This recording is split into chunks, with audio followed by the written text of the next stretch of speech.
Today we find out what the problem is with the Canon RF 24 to 240 millimeter lens.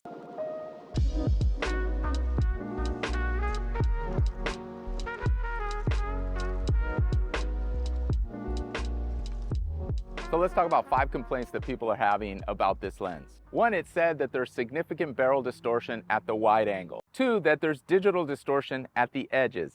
And then related to both of those, there's a significant loss to wide angle perspective due to having to correct the edges and the distortion. And then the last 2, that there's no simple way to go from autofocus to manual focus on the lens. And then the last one I feel is a bit silly, but there's no dependable autofocus in low light. So to deal with the said barrel distortion and the distortion on the edges, we're going to line up different subjects, put them on the edges, make sure we have as straight a lines as we can get, and then in post we'll take a look at the edges and see if there's any type of distortion. From time to time, distortions do happen on different lenses at different times on different manufacturers, and we'll find out if the 24 to 240 does have these problems. So what I have framed out in camera is this oil rig on the left side of the frame, and I want to see if the vertical parts of that oil rig stay vertical or are they distorted at 24 millimeters.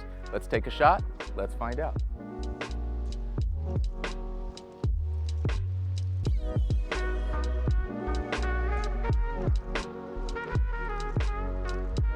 Now what I'm going to do is take a similar shot. I'm just going to scoot up to the oil rig and we'll see if there's any distortion based on placing, again, the vertical parts of the oil rig on the left or the right side of the frame.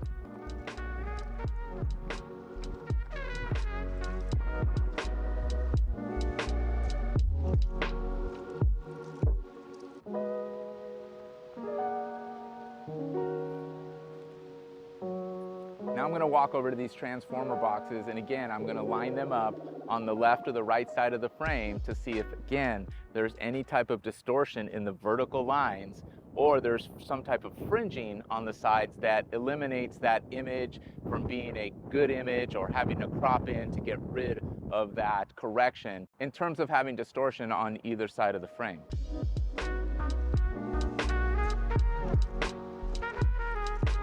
So as you can see in the video camera, the taller transformer box is on the right side of your frame now. Same thing that I have here on the camera at 24 millimeters, and we have it lined up vertical.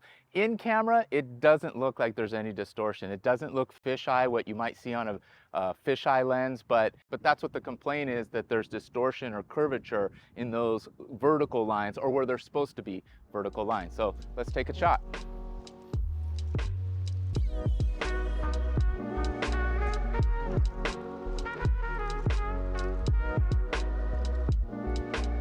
So now I'm going to take the same exact shot, but I'm going to stand on the edge where that taller box is to my left here, or to your right. And we're going to see if there's any distortion on my left shoulder, or upon correction, we lose part of the image. That is the complaint if you're at a family gathering, you have this 24 to 240, and you're trying to take a group shot. Well, can you get everybody in? And if they are just on the edges, are we going to possibly keep old Uncle Jed out of the frame? I don't know who Uncle Jed is, but let's just take the shot and see what happens to good old Pablo in this case. So we're on a 10-second timer.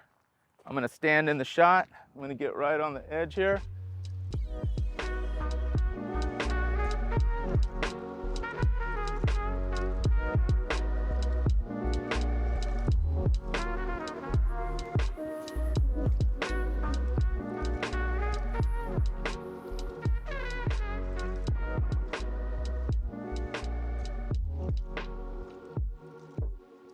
I will say, as I punched in on the preview on this latest image, that the soy in my upper body was a little bit enhanced. So I don't know if that's a problem. We'll have to wait until we get into post. So now I've lined up this camera essentially just like this, what you're seeing in the video.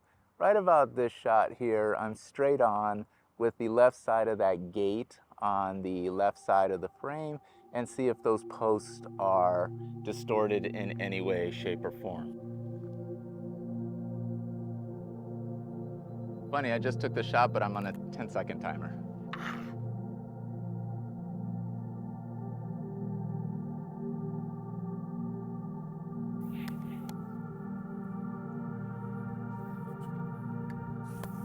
I just took an image of some architecture to see if the lines are going to stay true in the image, but there was a lot of pan and tilt action within this shot, I feel like, because it's an up shot, and so that alone could distort the image on its own. But we'll see from left to right if we get any distortion on the vertical side. So let's go back to the studio, the office, and see what we got.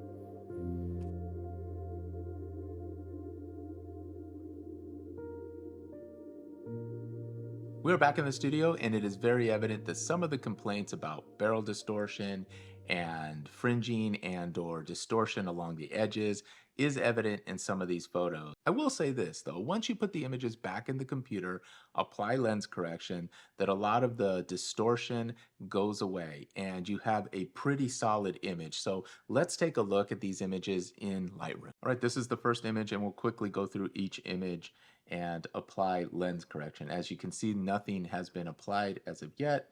Let's push on remove chromatic aberration and apply enable profile corrections, and as you can see, it straightens right out.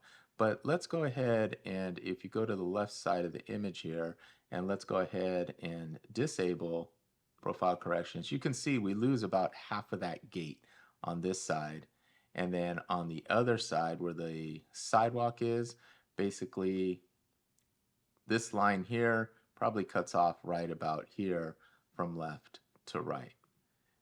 So I will say that there's no other edits applied to this.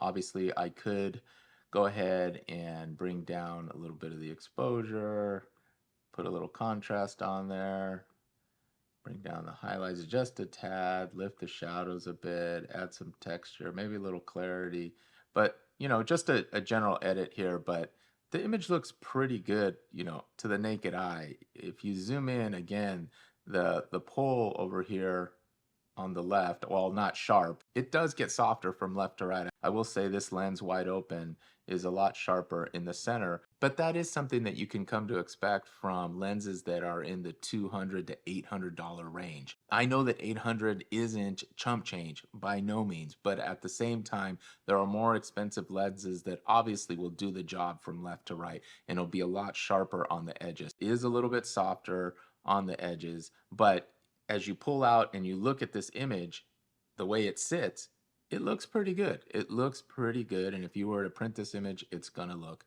pretty decent. All right, let's quickly move on to the rest of the images. So let's enable profile corrections. As you can see, it tightens it up there a bit.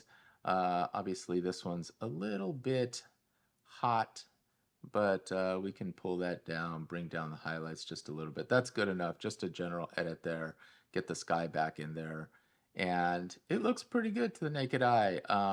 Again, was this lined up right? Again, we're at 24 millimeters. Should that be straighter, or did that have to do with the fact that I'm over more to the left of this image and that's over to the far right? But it probably should be a little straighter. So I will say that these are off just a tad there, and they're not even on the edges of the frame. So that might have to do more with me than actually the lens itself, but we'll take it into consideration here as we are looking for this type of stuff.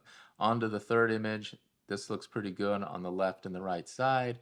Again, you can see some of the edges of the lens there. So what we're going to do is go ahead and add in the profile corrections. It straightens it out, remove chromatic aberrations. It looks pretty good. I mean, again, it's not sharp way over here on the edges, but this is pretty sharp. And as we bring down a little bit of this exposure or highlights, you can kind of see a little bit more of the texture. And so I just feel like left to right, again, same complaint, that on the edges it's going to be a little soft. All right, off to the next one. These are the two images, one with the backpack, one without. So if we look at both of these images without the lens correction, you can see that one is softer than the other, but that's just because I didn't have it focused. But nonetheless, let's take a look at the one without the backpack. Let's apply profile corrections, and you can see it straightens up. It's, again, a little bit softer. I feel like I'm just not in the plane of focus here, but because this is pretty sharp right in here in the center. But again, it begs consideration that this lens might just be a little soft around the edges. But you know what? For $800, you go from 24 millimeters to 240. It's a pretty good lens, I think, overall throughout the whole range that it has. So it's a pretty versatile lens, I feel, in my opinion. And let's take a look at the last shot. I actually shot two of them, but they're just identical. Let's add the profile correction, and it straightens up. If we want to actually edit just a little bit, bring down the exposure just a tad, bring down the highlights just a tad, so we can bring back that sky. I feel like it's a solid image. It's straight on. Again, we look at the edges. Can get a little soft over here on the sides. See, as you can see here, starting to fade out over here, but pretty sharp right in here. Especially again in the center. It's nice and crispy in that centerpiece, and that's what you really want to focus on, especially if you have a subject that you're focusing on in the center. Now, I get it. If you're trying to do some landscape and you want sharpness throughout, you may have to focus stack this one, but at the same time, it'll still probably continue to be soft around the edges. If we revisit the top 3 complaints about this lens and shooting wide at 24 millimeters, then yes, there is distortion, but then when we do apply lens correction, you fix a lot of it. You do get a cropped in image, so you have to take that into consideration. But that being said, you won't get rid of all the softness around the edges. But again, if your focus is more on a subject in the center, this might be the lens for you. Not to mention, this lens is very versatile, running from 24 millimeters all the way out to 240 millimeters. That is definitely something to keep in mind, to have this one lens in your bag that can do so much. I'm going to put some images on the screen that I shot earlier in the week and a couple that I shot after the on location video. This lens really does shine as you start to punch it in.